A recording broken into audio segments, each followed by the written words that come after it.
नमस्कार, सवाल इंडिया का में आपका बहुत बहुत स्वागत है। मेरा नाम है अंकित त्यागी। इस वक्त आप एनडीटीवी इंडिया के साथ हैं। शुरुआत करते हैं दिल्ली के चुनाव। जिस तरीके से अब गहमा गहमी बढ़ती जा रही है, एक एक दिन करके चुनाव 5 फरवरी का पास आता जा रहा है। दिल्ली में विधानसभा चुनाव जोर पकड़ रहा है। नामांकन की प्रक्रिया भी शुरू हो चुकी है। आरोप प्रत्यारोप का दौर जो है वो भी जारी है। अरविंद केजरीवाल के नेतृत्व में आम आदमी पार्टी का एक प्रतिनिधिमंडल चुनाव आयोग से मिलने पहुंचा है। दरअसल आम आदमी पार्टी के पटपड़गंज के प्रत्याशी अवध ओझा का नाम अभी तक वोटर लिस्ट में नहीं आने को लेकर आम आदमी पार्टी भड़की हुई है। साथ ही अरविंद केजरीवाल ने आरोप लगाया कि बीजेपी के कई सांसदों के सरकारी बंगले में 30 से 40 वोट बनाने का आवेदन दिया गया है। केजरीवाल के मुताबिक जिन बीजेपी सांसदों के यहां पिछले 10 से 11 साल से मात्र 2 या 4 वोट थे, वहां चुनाव के 15-20 दिन पहले 30 से 40 वोट बनाने का आवेदन कर दिया गया है। इन्हीं मुद्दों पर आम आदमी पार्टी के नेता चुनाव आयोग से मिलने पहुंचे।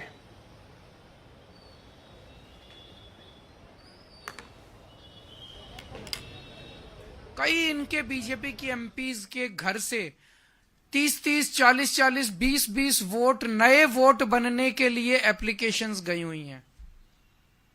ये बड़ा मिस्टीरियस है। परवेश वर्मा जी इस घर में 10 साल 11 साल से रह रहे हैं। 11 साल से रह रहे हैं। 8 महीने पहले तो 11 साल से वो बिना माली के, बिना नौकर के, बिना रसोइये के, बिना उसके काम चला रहे थे। वहां तब तक 3 वोट बने हुए थे। वो 3 वोट से काम चला रहे थे। अब अचानक 15 दिन में उन्हें सारे रसोइये याद आ गए, सारे माली याद आ गए, सारी ये क्या है? इलेक्शन कमीशन भी मिला हुआ है, बीजेपी भी मिली हुई है। सांसदों के घरों से 30-30, 40-40 वोट अगर 10 दिन 15 दिन पहले बनने चालू हो जाएंगे और डीएम, लोकल डीएम जो है पत्रकारों को उसकी जस्टिफिकेशन देगा, तो चुनाव की प्रक्रिया में सैंक्टिटी कहां बच गई? फिर चुनाव करा क्यों रहे हो? डिक्लेयर कर दो इनको, बीजेपी वालों को, कि बीजेपी जीत गई। बस ये होने नहीं देंगे हम किसी हालत में। तुम हरियाणा, महाराष्ट्र जैसे मर्जी जीते होगे, दिल्ली की जनता ये एक्सेप्ट नहीं करेगी। ये फर्जीवाड़ा जो चल रहा है बीजेपी का, 24 घंटे के अंदर ऑर्डर पलट दिया जाता है। तो क्या इसे अवध ओझा को डिबार करने के लिए जानबूझ के ये ऑर्डर निकाला गया है? इसके बावजूद भी इलेक्शन कमीशन का मैनुअल है, वो ये कहता है कि अगर कोई एप्लीकेशन फॉर्म 8 की, ट्रांसफर ऑफ वोट की, लास्ट डेट के बाद भी आती है तो इलेक्शन कमीशन उसको गौर कर सकता है। और स्पेशल सर्कमस्टांसेस में हमारा तो एक कैंडिडेट के कैंडिडेचर का सवाल है। वो कैंडिडेट पटपड़गंज से चुनाव लड़ पाएगा कि नहीं लड़ पाए, इसी पे, और कोई गड़बड़ नहीं है। ग्रेटर नोएडा से इधर शिफ्ट होना है। तो आज हम चीफ इलेक्शन कमीशन से मिलेंगे और उनसे ये निवेदन करेंगे कि अवध ओझा का ट्रांसफर करवाया जाए ताकि वो अपना चुनाव नॉमिनेशन पेपर्स फाइल कर सके। मेरे सहयोगी इस वक्त अश्विनी हमारे साथ जुड़ रहे हैं। अश्विनी, अरविंद केजरीवाल का एक के बाद एक तीखा हमला चुनाव आयोग को भी लपेटे मिल रहे हैं। लगातार इस चुनाव में उन सभी बातों को उठाया गया है जिनको महाराष्ट्र चुनाव के बाद महाविकास आघाड़ी उठा रही थी, चाहे वो वोटर रोल डिलीशन हो, अपडेशन हो, और अब आरोप यह भी लग रहा है कि उनके एक प्रत्याशी का नाम वोटर लिस्ट में आया नहीं है। वो नामांकन भर पाएंगे या नहीं भर पाएंगे? देखिए, आप सही कह रहे हैं कि लगातार आम आदमी पार्टी वोटर डिलीशन का मुद्दा बहुत दिनों से उठा रही है। उसका कारण ये है कि नई दिल्ली विधानसभा सीट में काफ़ी बड़े लेवल पे लगभग 13,000 नए वोटर्स आवेदन किए गए हैं, नए वोट जोड़े गए हैं और लगभग 5,500 से ज़्यादा वोट काटे गए हैं। आम आदमी पार्टी ये आरोप लगा रही कि इतने बड़े लेवल पर अगर मैनिपुलेशन होता है जो कुल मतदाताओं का 10% से ज़्यादा है, तो ये कहीं ना कहीं सवाल उठाता है कि किसके पक्ष में किया जा रहा है और क्यों चुनाव के एन वक्त पहले किया जा रहा है। क्योंकि इससे पहले लोकसभा का चुनाव हुआ तब हमने इतना बड़ा वोटर एडिशन भी नहीं देखा, डिलीटेशन भी नहीं देखा, तो अचानक से क्यों हुआ? दूसरा, आम आदमी पार्टी ये भी सवाल पूछा रही कि जब इलेक्शन कमीशन सर्वे करता है खुद, तब उसके सर्वे में जब उसको नए वोटर्स इतने बड़े लेवल पर नहीं मिले तो कैसे अचानक से ही नए वोटर्स और डिलीट करने के लोगों का आवेदन दिए गए? ये कहीं ना कहीं किसी पॉलिटिकल पार्टी द्वारा किया गया है, और या घोस्ट वोटर्स जो हैं वो कौन है, इसको लेकर आम आदमी पार्टी लगातार सवाल पूछ रही है। आज की बात करें, आज अगर जिसको लेकर चुनाव आयोग से मुलाकात करने आए, पहले मुलाकात का समय नहीं था, बाद में 3:30 बजे इलेक्शन कमीशन ने मुलाकात का समय दिया, जिसके बाद सारे नेता भी मुलाकात कर रहे हैं। 2 प्रमुख बातें हैं। एक तो आपने जैसा बताया कि अवध ओझा का, इसमें एक बात महत्वपूर्ण ये भी है अंकित कि अवध ओझा का पहली लिस्ट में नाम आया था जो लगभग 10 दिसंबर के पहले आ चुका था। 10 दिसंबर के पहले आया था, इसका मतलब कि आज से 1 महीना हो चुका है। अगर 1 महीने पहले आपका नाम आ चुका है तो आपने 7 जनवरी के दिन क्यों आपने फॉर्म 8 जो भरा, जो वोटर ट्रांसफ़र का मुद्दा उठा रही आम आदमी पार्टी, अवध ओझा ने 7 जनवरी को वो भरा है, यानी 10 दिन पहले आखिरी डेट ऑफ नॉमिनेशन जो 17 तारीख को है। तो कहीं ना कहीं ये भी एक सवाल उठता है पार्टी के अंदर भी कि कैसे आवेदन जो नेता है जो चुनाव लड़ रहा है उसको पता है 1 महीने पहले उसका टिकट कन्फर्म हो गया है, क्यों उन्होंने 7 तारीख को ही किया।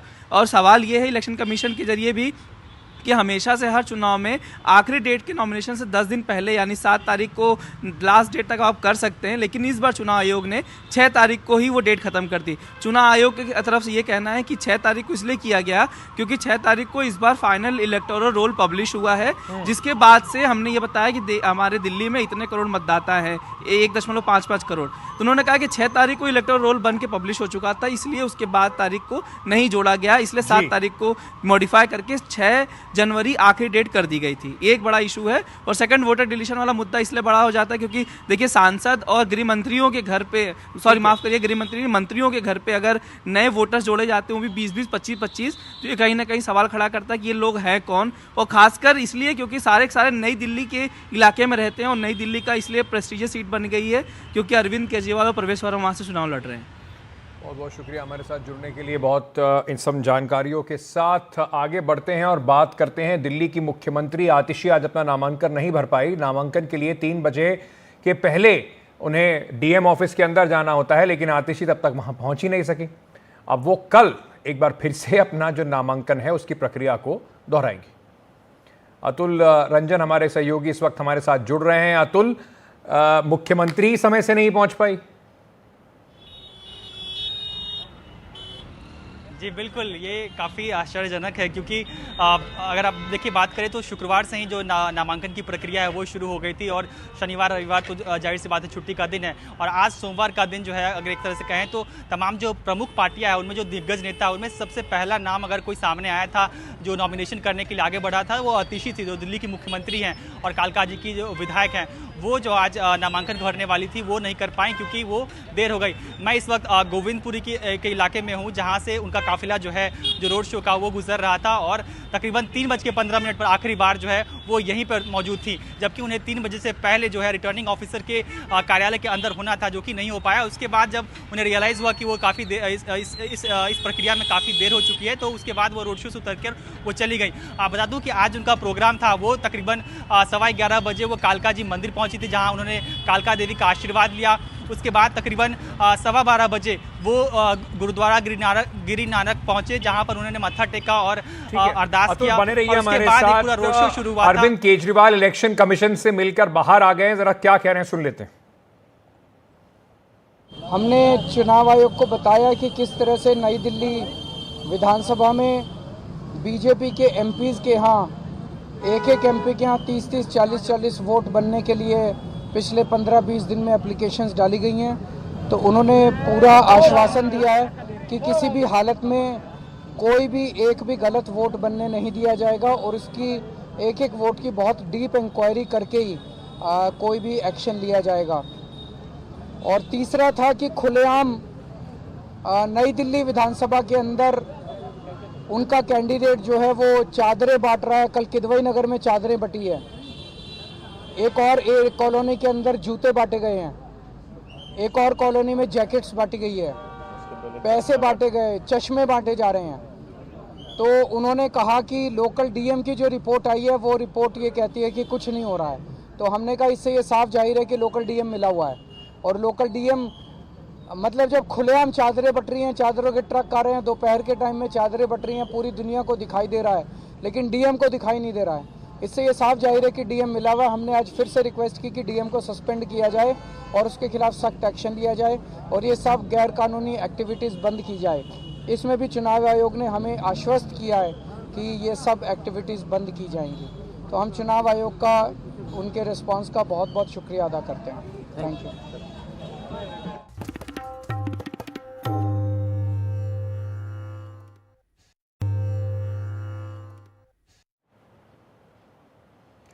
प्रधानमंत्री मोदी ने आज जम्मू कश्मीर में जेड मोड टनल का उद्घाटन किया। प्रधानमंत्री ने खुली जीप में बैठकर इस टनल का उद्घाटन किया। इस टनल से जम्मू कश्मीर में कनेक्टिविटी और बढ़ेगी और व्यापार के साथ साथ पर्यटन पर भी एक व्यापक असर पड़ेगा। करीब 2700 करोड़ रुपए की लागत से बना ये सुरंग गगनगीर और सोनमर्ग को जोड़ता है, जो 6.5 किलोमीटर लंबी और 2 लेन की टनल है। इस मौके पर प्रधानमंत्री बोले, इस टनल से सर्दियों के में इस मौसम में सोनमर्ग की कनेक्टिविटी भी बढ़ेगी। सोनमर्ग समेत पूरे इलाके में टूरिज्म को भी नए पंख लगेंगे।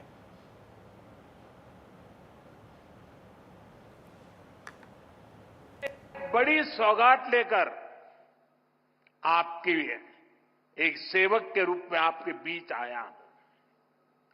कुछ दिन पहले मुझे जम्मू में, और जैसा मुख्यमंत्री जी ने बताया 15 दिन पहले ही आपके अपने रेल डिवीजन का शिलान्यास करने का अवसर मिला था। यह आपकी बहुत पुरानी डिमांड थी। आज मुझे सोनमर्ग टनल देश को, आपको सौंपने का मौका मिला है। यानी जम्मू कश्मीर की, लद्दाख की एक और बहुत पुरानी डिमांड आज पूरी हुई है। और आप पक्का मानिए, ये मोदी है, वादा करता है तो निभाता है। इस मौके पर जम्मू कश्मीर के मुख्यमंत्री उमर अब्दुल्ला ने आतंकवाद और पाकिस्तान पर तीखा हमला बोला। मैं उस ऐसे सियासी तंजीम से ताल्लुक रखता हूं जिसके हजारों लीडर और वर्कर पिछले 35 साल में कुर्बान हुए, क्योंकि हम मुल्क का सौदा करने के लिए तैयार नहीं थे, मुल्क का बंटवारा होते हुए देखने के लिए तैयार नहीं थे, और आगे भी पता नहीं कि क्या क्या कुर्बानियां मांगी जाएंगी। लेकिन वजीर आजम साहब, आपका आज यहां मौजूद होना इस टनल के इनॉग्रेशन के प्रोग्राम पे, ये इस बात की गवाही है कि वो लोग जो ये हमले करते हैं, वो लोग जो इस मुल्क की बेहतरी नहीं चाहते, वो लोग जो जम्मू कश्मीर में तरक्की, अमन, जमहूरियत को कायम होते हुए नहीं देखना चाहते, वो कभी भी कामयाब नहीं हो सकते। उनको हमेशा यहां हार का सामना करना पड़ेगा। उनको हमेशा हम यहां से हरा के वापस भेजेंगे, और इस मुल्क को और जम्मू कश्मीर को और जम्मू कश्मीर की जमहूरियत को हम कभी यहां नुकसान होते हुए जो है वो नहीं देखेंगे।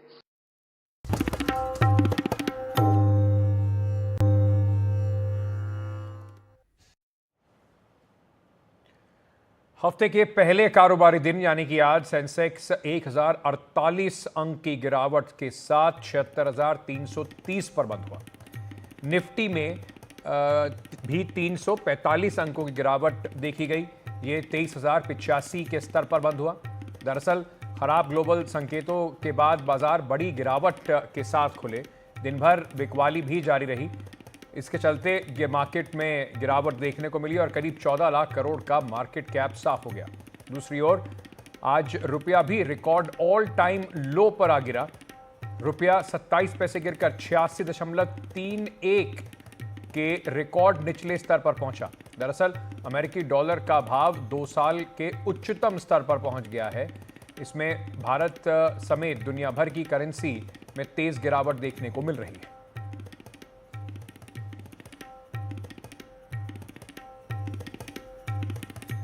जरा रुपये को लेकर जो आपकी चिंता है, तो क्यों गिर रहा है रुपया, ऑल टाइम लो पर क्यों पहुंच गया है, इसके बारे में भी जरा आपको थोड़ा बताते हैं। और रुपए गिरने से नुकसान क्या होता है माफ कीजिएगा, ये भी जरा थोड़ा समझ लेते हैं।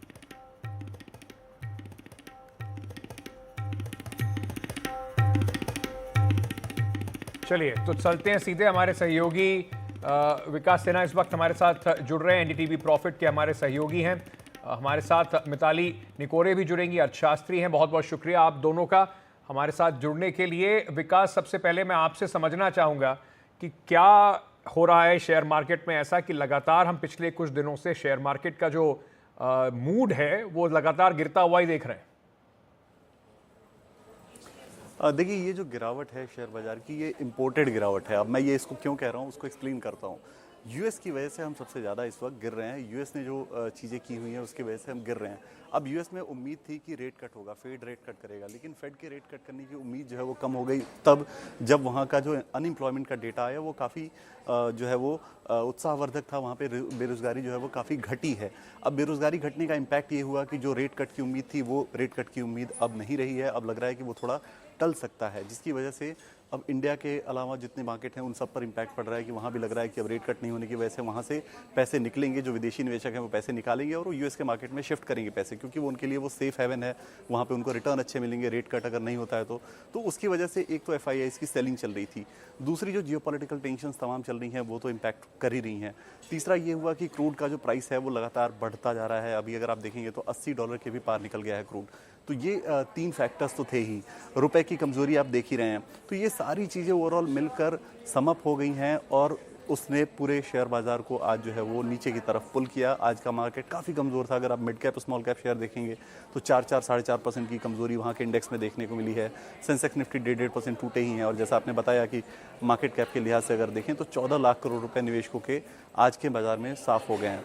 तो ये ओवरऑल जो वजह रही वो ये कि एक तो यूएस की मार्केट की चीज़ें हैं, यूएस से जो है वो डेटा जो आया है वो काफ़ी उत्साहवर्धक है उनके लिए, लेकिन वो रेट कट नहीं करेंगे और उसकी वजह से नेगेटिव इम्पैक्ट पड़ रहा है। दूसरा जो क्रूड का इम्पैक्ट है और तीसरा आप देखेंगे कि जियोपॉलिटिकल टेंशन और जो रुपए की कमज़ोरी है वो सारी चीज़ें मिलकर समाप्त होकर मार्केट को आज इम्पैक्ट कर रही है, तो जिसकी वजह से मार्केट में आज गिरावट देखने को मिली है।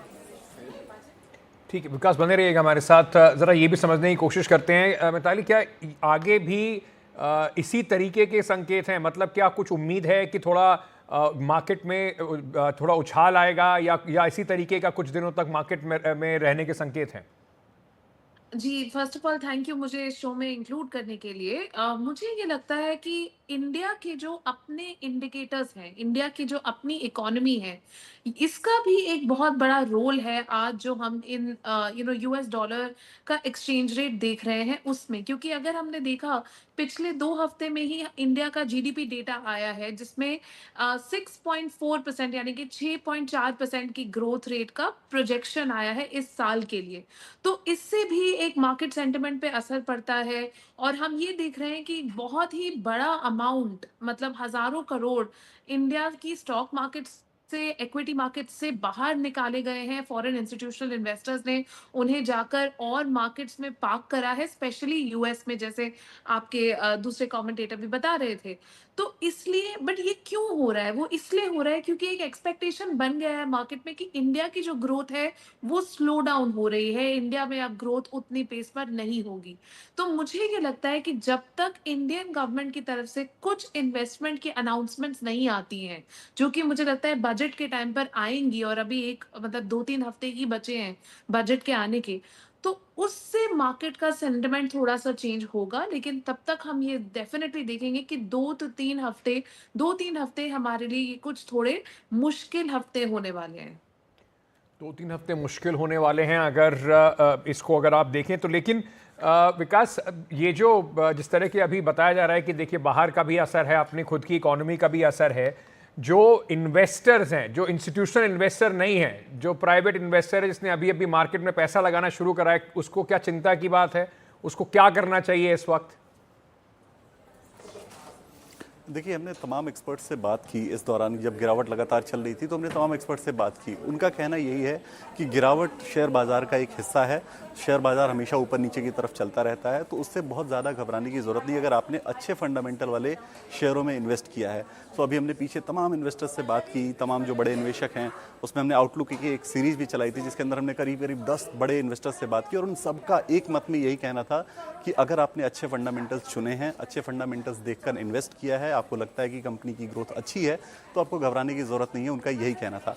लेकिन एक चीज़ वो अलर्ट ये ज़रूर कर रहे थे कि अगर आपने किसी टिप के या फिर किसी के कहने पर निवेश कर दिया है और वो शेयर आपका ख़राब है, फंडामेंटली अच्छा नहीं है, तो फिर आपको थोड़ा परेशान होने की ज़रूरत है और अपने फाइनेंशियल एडवाइज़र से पूछने की ज़रूरत है कि वहाँ अब उनको क्या करना चाहिए। दूसरा, जो म्यूचुअल फंड के जो मार्केट एक्सपर्ट्स हैं, उनका ये कहना था कि गिरावट हमेशा एक मौका होता है ख़रीदारी करने का, लेकिन उनका ये कहना था कि आप SIP के ज़रिए निवेश करें ताकि आप हर एक पर्टिकुलर लेवल पर आपकी एक खरीदारी हो, जितना मार्केट सस्ता होता जाए उस हिसाब से आप खरीदते जाएं। तो SIP के जरिए इन्वेस्ट करने की वो सलाह दे रहे थे। तो ये दो सलाह हमें शेयर मार्केट के एक्सपर्ट से देखने को मिली, लेकिन फिर भी मैं कहूँगा कि जो इन्वेस्टर सुन रहे हैं उन्हें अपने फाइनेंशियल एडवाइजर से सलाह मशवरा करना चाहिए, अपने रिस्क प्रोफाइल को समझना चाहिए और उसके बाद ही निवेश का डिसीजन लेना चाहिए। लेकिन बड़ी बात यही है और यही मोटी मोटी सलाह आती है कि ये लॉन्ग टर्म गेन है, ये छोटा मोटा उतार चढ़ाव बीच में रहता भी है। बीच में हमने पहले भी देखा था कि कितना ज़बरदस्त उछाल भी शेयर मार्केट में देखने वाला था। लेकिन मिताली, मैं आपसे भी जानना चाहूँगा आपकी क्या सलाह रहेगी, क्योंकि लोग कई बार खास तौर से जो नए नए इन्वेस्टर होते हैं वो घबरा जाते हैं। जब तक सब ठीक चल रहा होता है तब सब ठीक है, लेकिन सडनली अगर कोई स्लम्प आता है तो उनको लगता है कि गड़बड़ हो गई है। नहीं, बिल्कुल अंकित, ये सही बात है। डर तो सबको लगता है, लेकिन एक्चुअली अगर हम ये देखें तो हमें ये बात याद रखनी चाहिए कि पिछले 10 सालों में अभी हमें अपनी इकोनॉमी के फंडामेंटल्स के स्ट्रेंथ पर प्ले करना है। पिछले 10 सालों में इंडिया जो है विश्व की सबसे फास्टेस्ट ग्रोइंग इमर्जिंग इकोनॉमी बनी है। आज भी अगर चाहे 6.5% की ग्रोथ भी हो, तब भी इंडिया विश्व की सबसे फास्टेस्ट ग्रोइंग इमर्जिंग इकोनॉमी ही रहेगी। और अगर हम पूरे विश्व के आज की सिचुएशन देखें, जो कॉन्फ्लिक्ट हो रहे हैं पूरी दुनिया में, इंडिया एक जगह है जहां पर अभी भी एक स्टेबिलिटी बनी हुई है, यहाँ पर पॉलिटिकल स्टेबिलिटी भी बनी हुई है।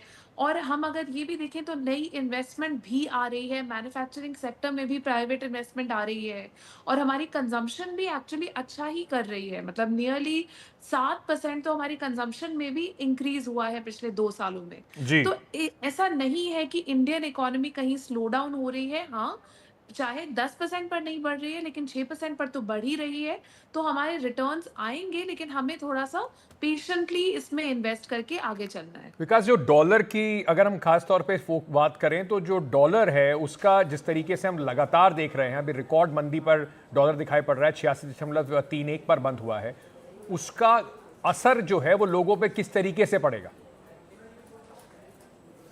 देखिए, ये बहुत सिंपल कैलकुलेशन है। ये हमें समझना चाहिए कि जब भी डॉलर मजबूत होता है और हमारा रुपया कमज़ोर होता है, इसका मतलब जब अगर आप खरीदने जाते हैं कोई भी पर्टिकुलर सामान विदेशों के बाज़ार से, जैसे क्रूड हम सबसे ज़्यादा खरीदते हैं, तो क्रूड जब हम खरीदने जाते हैं तो हमें पहले जहाँ डॉलर के हिसाब से कम रुपए देने पड़ते थे, अब हमें उसकी जगह कमज़ोर रुपए की वजह से ज़्यादा रुपए देने पड़ते हैं। तो इसका सीधा इम्पैक्ट ट्रेड डेफिसिट पर पड़ता है। इससे हमारा ट्रेड डेफिसिट बढ़ता है, अगर पूरे देश के बारे में समझें तो वो इम्पैक्ट, जब ट्रेड डेफिसिट बढ़ता है, ये चीज़ें हम जब महंगी खरीदते हैं तो उसका इम्पैक्ट धीरे धीरे परकुलेट होता है और वो सारी चीज़ों पे पड़ता है कि अगर आप कोई चीज़ आप महंगी खरीद रहे हैं तो उससे जो रिलेटेड चीज़ें होंगी वो सारी चीज़ें महंगी होंगी, इकोनॉमिक एक्टिविटी में वो सारी चीज़ें महंगी मिलेंगी। तो ये इम्पैक्ट, सीधा इम्पैक्ट अगर समझना चाहें तो ये होता है कि डॉलर जब भी मजबूत होता है, रुपया कमज़ोर होता है, तो आपको ज़्यादा पैसे देकर चीज़ें खरीदनी पड़ती हैं पहले के मुकाबले।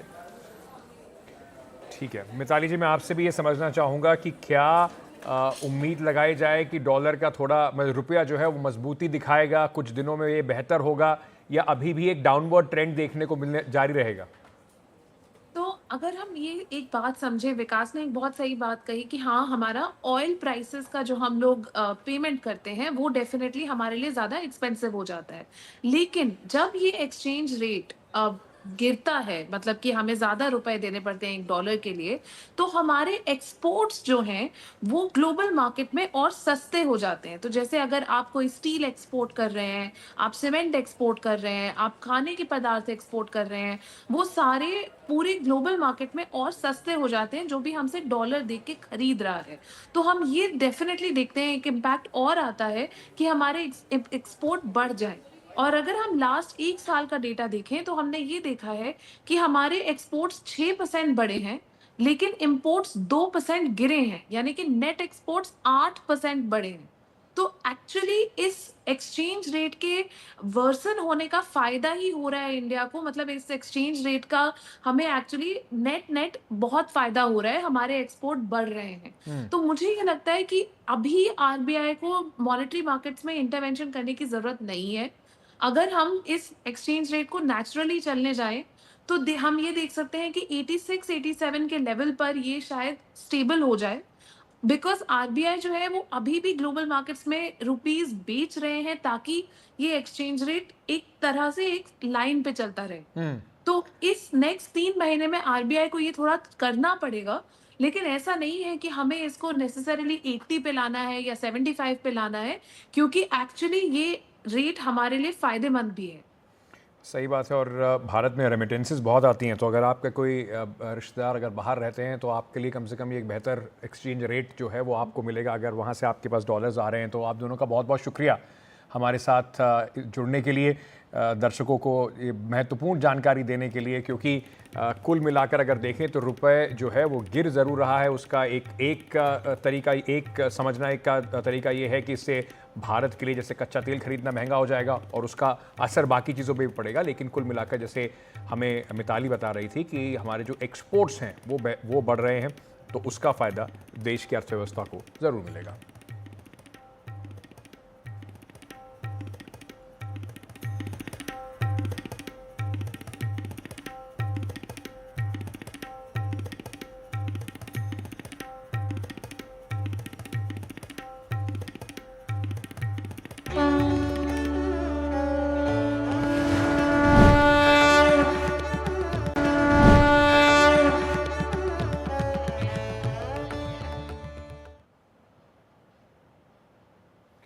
प्रयागराज में महाकुंभ आज से शुरू हो गया है। आज पौष पूर्णिमा का स्नान चल रहा है। अनुमान के मुताबिक आज 1 करोड़ से ज़्यादा श्रद्धालु आस्था की डुबकी लगाएंगे। अब तक 60 लाख लोगों ने यहाँ पर डुबकी लगाई है। दुनिया के इस सबसे बड़े धार्मिक समागम में करीब 45 करोड़ लोगों के पहुँचने का अनुमान है। इसके लिए सरकार ने बड़े पैमाने पर इंतज़ाम किए हैं। इस बार महाकुंभ में कुल 6 अमृत स्नान होंगे। आज के बाद कल मकर संक्रांति पर, 29 जनवरी को मौनी अमावस्या पर, 3 फरवरी को बसंत पंचमी पर, माघी पूर्णिमा पर 12 फरवरी और उसके बाद अंतिम स्नान महाशिवरात्रि को 26 फरवरी को होगा।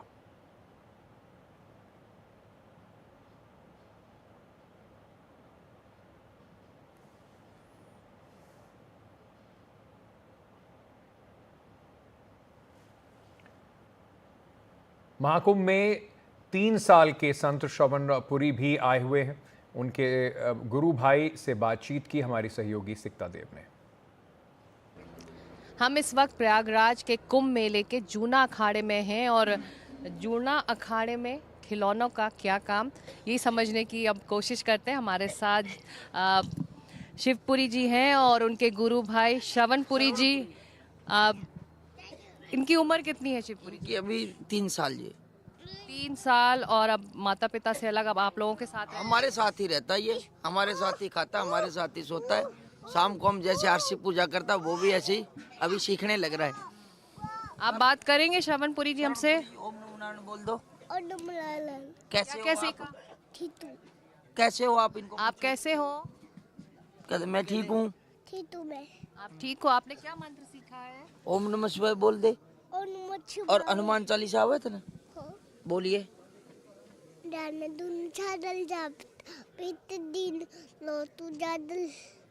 जय त्रिलोक उजागर अगे।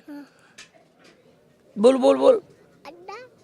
जय हनुमान सागर जय कपीत अगे। अच्छा मैं बोल लूंगा, जैसे बोल लगा बोलता है। अगर इसको सिखाए ना। आप इधर बैठोगे, इधर आओगे मेरे पास? अच्छा इनकी बात सुनो। क्या आप इधर आओगे मेरे पास? आप बैठोगे यहाँ? इधर आओगे? नहीं बैठेंगे। शिवपुरी जी, ये बताइए कि इतनी छोटी उम्र में माता पिता का साथ छोड़ देना, ये आपके गुरुजी के साथ रहते हैं, आप बता रहे थे कि आप ने भी छोटी उम्र में परिवार को छोड़ा, अपने संन्यास लिया, तो जीवन आसान रहता है? देखो जीवन तो आसान है, अभी तो बच्चा, अभी तो इसके ऊपर कोई पाबंदी नहीं है, लेकिन जैसे जैसे अभी उम्र बड़ी होगी तो कुछ तो पाबंदियाँ लगेंगी, क्योंकि आम बच्चे की ज़िंदगी से थोड़ी सी तो अलग ही होगी। जैसे कि समय पे उठना, जो भी अपना पाठ पूजा करना है, मंत्र वगैरह सीखना है, वो सब कुछ होगा। बाकी हमारे इधर ऐसा होता है, मतलब हमारे जो बाबा शामपुरी का जो आश्रम है हमारे गुरुजी का, वहाँ पर मानता है। अभी एक और है इतना बड़ा, इससे छोटा, उसका क्या नाम है? उसका ओम नमो पुरी, वो भी आएगा अगली स्नान पे। वो अभी सिर्फ 1.5 साल का है। और जैसे किसी को लड़का नहीं होता, मानता है, जिसके पास पुत्र प्राप्ति नहीं होती, हमारे बाबा जी की समाधि पे सूख के जाते हैं, हो जाते हैं उनके पास 2 पुत्र हो जाते हैं तो एक चढ़ा जाते हैं। तो बड़ी मानता है बाबा जी की। अभी तो बहुत अच्छा ही है, अभी ओम नमः शिवाय भी बोल लेता है, काफ़ी चीज़ें एक्टिव है बहुत। पर कोई उम्र है क्या आप लोगों के पास छोड़ने की? आप लोग कब बच्चे को लेते हैं, जब माता पिता अगर आपके साथ छोड़ना चाहते? पहली बात तो साधु बनना ऐसी बात है, हम किसी से मांग के ले साधु कभी नहीं बन सकता। संन्यास होता है किस्मत का। अब जैसे मैं 5 साल का था जब साधु बना था। एक मेरा गुरु भाई 14 साल का भी अभी आएगा अगले स्नान पे, 14पुरी, उसको केवल 10 महीना का चढ़ाया था। एक मेरा गुरु भाई अभी 18 साल का अमनपुरी, उसको सिर्फ 10 महीना का चढ़ा गए। ये तो किस्मत है। अब जैसे हम 5 भाई हैं घर में, लेकिन मेरी किस्मत में सबसे छोटा था, मैं महात्मा बन गया, है ना। ऐसे तो है नहीं भी हम कोई छोटे मोटे घर से, संतन हमारे घर में सब कुछ है, ट्रैक्टर घोड़ा गाड़ी सब कुछ है, लेकिन हमारी किस्मत में फिर भी फकीरी थी, तो हमारे को फकीरी करनी थी। और फकीर बन के भी अमीर बन रहे थे, हजारों लोग भोजन पा रहे हैं, आ रहे हैं, जा रहे हैं। आप दिन में भी देख के गए थे। तो ये किसी के हमारे के मांगने से नहीं होता। अब आपका बच्चा, हम आपके पास मांगने चले जाए, आप देंगे थोड़ी हमें ना, आप अपना पेट का अंडा किसी को देंगे थोड़ी, लेकिन उसकी किस्मत में होगा ना, और जरूर बनेगा। श्रवणपुरी जी, आप खेलोगे मेरे साथ? अब मेरे साथ खेलोगे? अब हमारे साथ खेलोगे? अच्छा एक बारी पूछो, आप हमारे साथ खेलोगे? क्या नाम है आपका? पूछो एक बारी। नहीं, इनका नाम पूछो। आपका नाम क्या पूछो? अच्छा, आपका नाम क्या बताइए? आपको मेरा नाम जानना है? आपको मेरा नाम जानना है? हाँ, मेरा नाम सिकता है। हम दिल्ली से आए आपसे मिलने। अच्छा, कहते खुश रहो, खुश रहो, आशीर्वाद दे दे इसको। कहते ठीक है ना, आप अब खुश है ना? बहुत बहुत चुस्त है और बहुत अच्छा। और हमारे गुरुजी का बड़ा हमारे ऊपर कृपा है, इनकी भी बड़े प्यार से रखते हैं हमको, बिल्कुल कभी डांटते भी नहीं है। हाँ, कुछ ज्यादा गलती हो जाए फिर तो आप लोग भी अपने बच्चों को डांटते हो और हम भी डांटेंगे।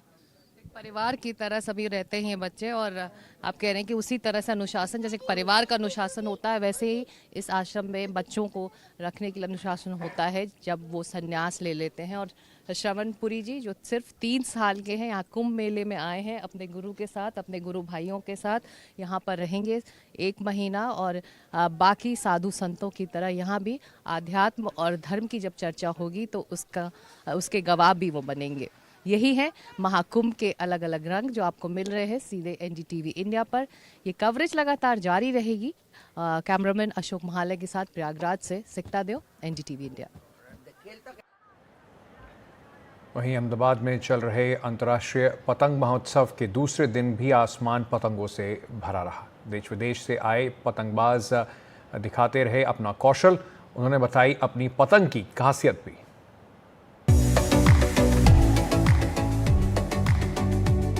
आसमान में खिले रंग रंग के फूल, इनके बीच हवा भी खेलने को मचलती रही। सुबह से बह रही अच्छी हवा ने पतंगबाजों का उत्साह भी बढ़ा दिया। I think that this kite festival, organized by Gujarat Tourism, is simply the best kite festival in the world. I am from Colombia. I am very happy the participation in Festival International Kite. Thank you the people, thank you the governation. This is my second time at the International Festival Kite. This festival is a unique platform for cultural exchange and showcasing kite flying tradition from around the world. Very nice. We are very excited and we enjoyed a lot last year. That's why we coming this year too. Thank you so much, great Indian people. We are so lucky to participate. हर साल अहमदाबाद में ये पतंग महोत्सव होता है। दूर दूर से देश विदेश से भी लोग आते हैं। गुजरात पर्यटन निगम इसके लिए सबको न्योता भी देता है। साहब, पतंग की वजह से मैं दुनिया घुमा हूँ, तो ये मोदी साहब ने जिसको ग्लोबलाइज किया, ये फेस्टिवल पूरा वर्ल्ड में फेमस है। सभी लोग हर साल रजिस्ट्रेशन करने के लिए और यहाँ आने के लिए उत्सुक रहते हैं, बराबर है। तो उनकी वजह से हमको एक पहचान मिली है और हम भी इंडिया बाहर घूमते हैं। मेरा कर्मभूमि है, इसने मेरे को आइडेंटिटी दिया है। गुजरात टूरिज्म की वजह से मेरी एक पहचान बनी है काइट फ्लायर की। और रंग रंग की पतंगे, सबकी अपनी खासियत, धरती से आसमान तक तनी हुई डोर और मिलते हुए दिल, ऐसे नजारे कम दिखते हैं। अहमदाबाद से देवांग पटेल की रिपोर्ट, एनडीटीवी इंडिया।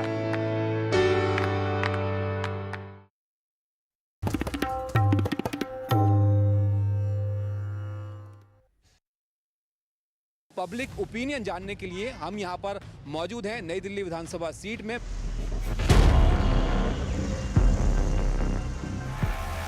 उन्होंने कहा भ्रष्टाचार मुक्त करेंगे, वो भ्रष्टाचार ज़्यादा कर दिया, शराब घोटाला। 1-1 लाख रुपए 1.5 लाख रुपए बिजली का बिल आ रहा है।